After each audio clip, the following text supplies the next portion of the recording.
everyone. Today, we are going to take a deep dive into the new stock Ableton Autotune, AUTO SHIFT.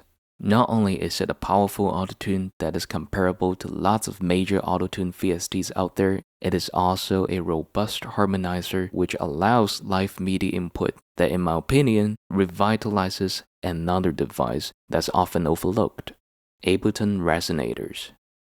Just like my other videos, we are going to throw AUTO SHIFT and resonators into the fire and reforge it into something that would vaporize our CPU.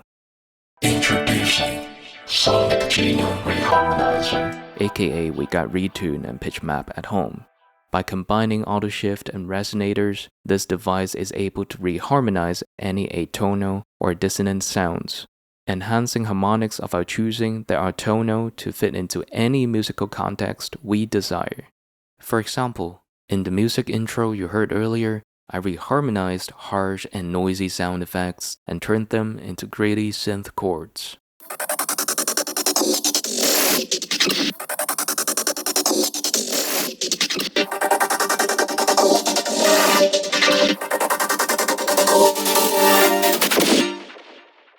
I've put together a voice MIDI chord loop as well as a sound design .py audio file that contains a variety of atonal sound effects and drum loops which I will be auditioning throughout the video. Well, one of them is a splashy water sound effect, which I will also release a tutorial on very soon.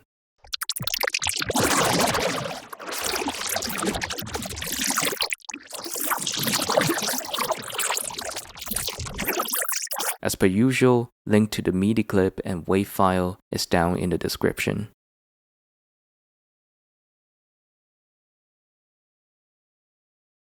First, create one audio track and one MIDI track, then bring in the attached MIDI clip and sound design .py.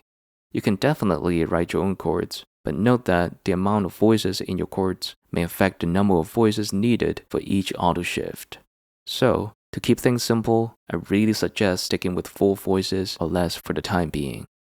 This MIDI track will be the place our audio effect rack retrieve MIDI information from, so just leave the instrument slot empty as is. Now, on the audio track, bring in an audio effect rack. Create a new chain and name both of them as Sonic Genome Reharmonizer. This rack will encase the reharmonizer chain, dry signal chain, as well as mixing effects that glue both signal chains together. As a good habit, always insert a limiter at the end of the rack. Next, drag in a new audio effect rack, insert it right in front of the limiter, and name it as wet and dry. Then create 2 new chains and label them as, well, obviously, wet and dry respectively. Now, immediately map both of the chain volume onto macro 1 and 2 respectively and label them accordingly. Lastly, go into macro mapping tab and limit their maximum chain volume to 0 decibels. This will be our mini mixer for both wet and dry signal. Now on wet chain, bring in EQ8 and bump up some of the mid frequencies. I find sounds with fuller mid-range more detectable and easier to work with for AUTO SHIFT's pitch correction algorithm. Since we are working with cold, harsh, and percussive sound effects today, it wouldn't be a bad idea to give those frequencies a little boost. Finally, tonight's main course. Bring in a new audio effect rack, insert it right behind EQ8, and label it as Res and Shift. Then, create a new chain and drag in resonators and AUTO SHIFT. Now's a great time to talk about the rationale behind this device. Normally, it would be impossible for any Autotune's pitch detection algorithm to meaningfully identify any consistent pitch from such sporadic and atonal sounds. However, with the help of Ableton resonators, we are able to forcefully apply some sort of tonal consistency that AUTO SHIFT can easily recognize and subsequently harmonize. Now go to resonators and initialize it to the following setting. One little side note, I found that auto shift works best when the root note of resonators is set between C3 and B4. Maybe something to do with how resonators not only amplifies the frequency defined by the root note dial, but also some of its upper harmonics, which can confuse auto shift and destabilize the resulting sound. Also, for this device, it's better to avoid setting any upper resonator to anything other than the root note or parallel octaves, in order to avoid any false pitch detection or dissonant pitches after transposition. Before we move on to auto shift, map resonators decay, color, and dry wet onto res and shift racks macro 1, 2, and 3 respectively, and label them appropriately. Moving on to auto shift, if you're still new to the device, here's a quick infographic.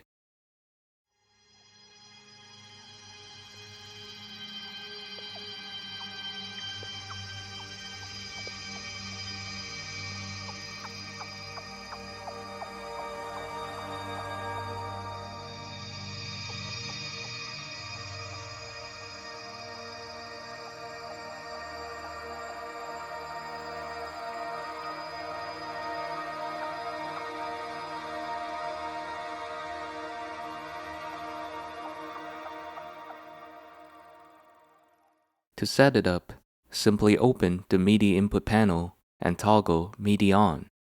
Then, under the MIDI source drop-down menu, select our MIDI track and switch to polyphonic mode.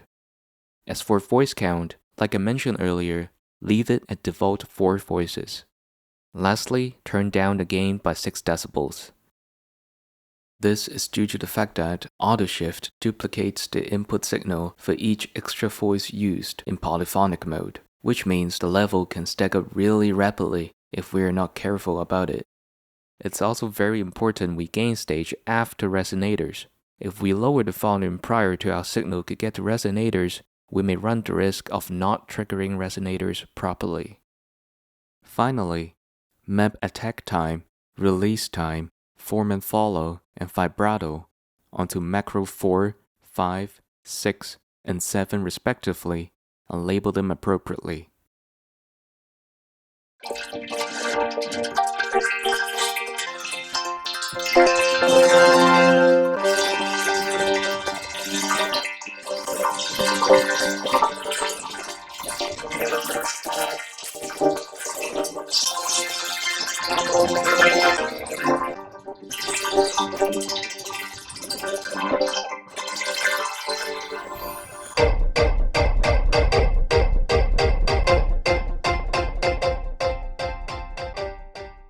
It sounds great already.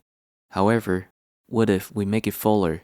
What if we fill up more space in the frequency spectrum and stereo field? If you recall our architecture diagram, there are in total 7 instances of the very same resonators and auto shift chain. But in order to introduce a bit of variety in terms of timbre and stereo image, we will be setting up each resonators a bit differently, as well as their chain level and panning. Now, duplicate our resonators and auto shift chain 6 times and rename all of them in chronological order. Next, we are going to gradually raise the root note of each resonators. Go to chain 2 and adjust the root note to D3. Then E3 for chain 3, F3 for chain 4, G3 for chain 5, A3 for chain 6, and finally B3 for chain 7. This allows maximum amount of variety in their formant and overtones. Once they're designated auto shift, transpose them all to the same MIDI notes. Then we will be pairing up chain 2 and 3, 4 and 5, 6 and 7 into 3 different stereo groups in order to fill up as much space in the stereo field as possible. Adjust the width of chain 2 and 3's resonators to 50%, chain 4 and 5's to 75%, and you know it, chain 6 and 7's to 100%.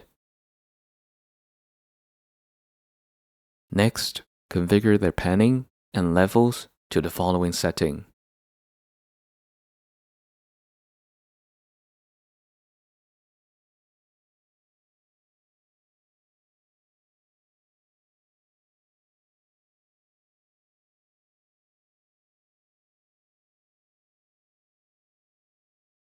Lastly, map chain 2 to 7's chain activator to macro 8 and label it as voices.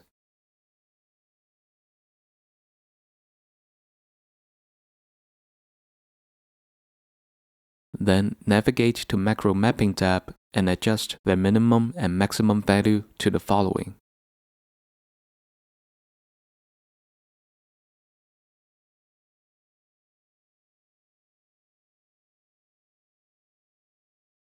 This way, we are able to switch on each stereo group one by one with increasing stereo width and timbral complexity.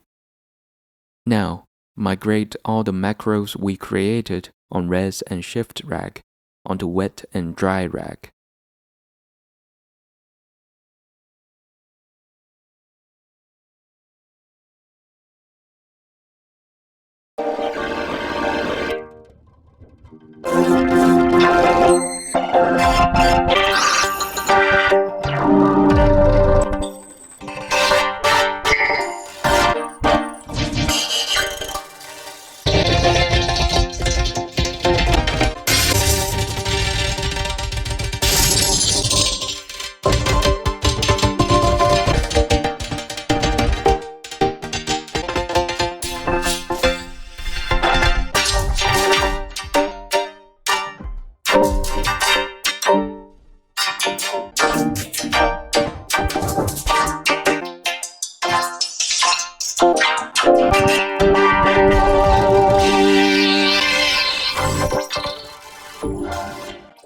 And there you go. I hope this section wasn't too boring. I know it's a bit tedious and a lot of them are menial work. But as you can hear, the result is absolutely stunning. We are pretty much done. However, we still have a couple spatial and mixing effects to tend to. Right behind res and shift rack, bring in 2 EQ8 and 1 utility. Adjust the first EQ8 to your heart's content.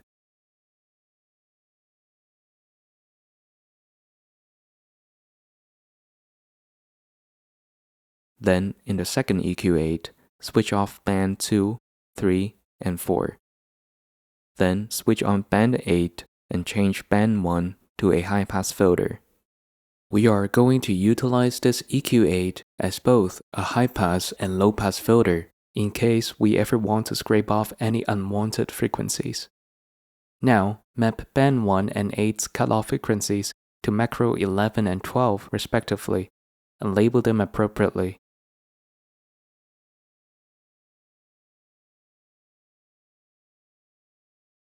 Next, using utility, trim off another 6 decibels.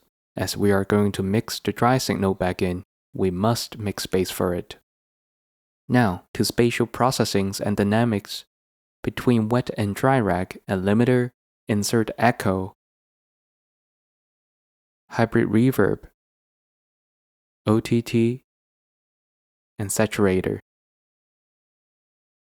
These are all up to taste, so be my guest on how you will like them to sound and behave.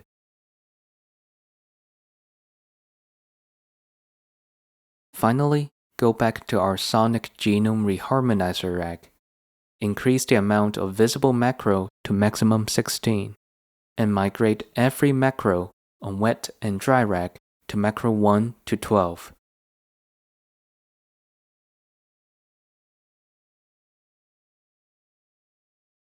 Then map echoes dry wet, hybrid reverbs dry wet, OTT's amount, and saturator's drive onto macro 13 to 16 respectively.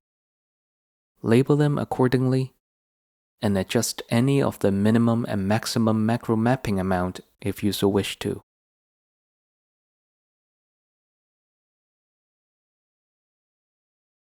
And here you go, Sonic Genome Reharmonizer.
Thank you for sticking around till the end.